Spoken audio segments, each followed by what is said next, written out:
ငါကဖုန်းပုံမရပါဒီဖုန်းနံပါတ်လေးနဲ့ရေးအတူမင်းလေးပတ်ထားလို့ပါရှင်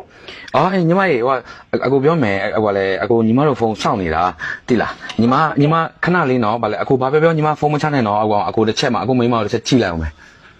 ဟုတ်ကဲ့ပါရှင်ညီမတို့အကိုကစောင့်နေညီမတို့ကအကိုလိန်တော့မှာမလားမဟုတ်ဘူးရှင်လိန်တော့ရှင်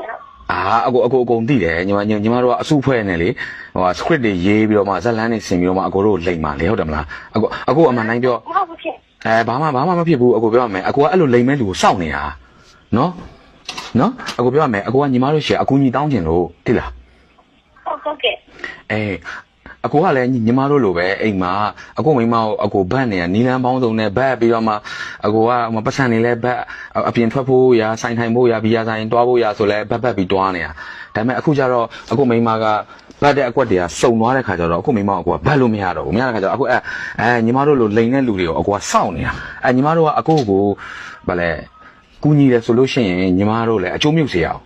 နော်ညီမတို့လည်းအကျိုးမြုပ်စေရဘူးအကိုလည်းအကျိုးရှိမယ်ပေါ့အဲ့လိုမျိုးလေးနော်ညီမအကိုကိုကူညီမလားကူညီမယ်ဆိုအကိုပြောပြမယ်ဟုတ်ကဲ့ကူညီပါမယ်ရှင်ဟုတ်ပြီအဲ့အကိုမိမရှီယာပတ်စံကိုဘယ်လိုဖတ်ရမလဲဆိုတဲ့နီလန်းကိုညီမတို့ကဝိုင်းစင်စားပေးပြီးတော့အကိုကိုပြောပြအဲ့ဆိုလို့ရှိရင်အကိုမိမရှီယာဘတ်လို့ရတဲ့ပတ်စံကို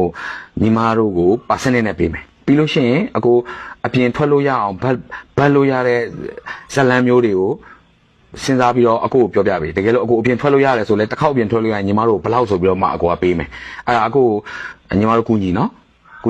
ညီမတို့တခြားစဉ်းစားညီမတို့တိုင်ပင်ထားလိုက်အကိုဒီဖုန်းနံပါတ်ကိုမှတ်ထားမယ်နော်အကိုပြန်ဆက်မယ်ညီမတို့တိတ်မဆက်နဲ့အကိုမိမရိပ်မိသွားမှာဆိုလို့နော်โอเคနော်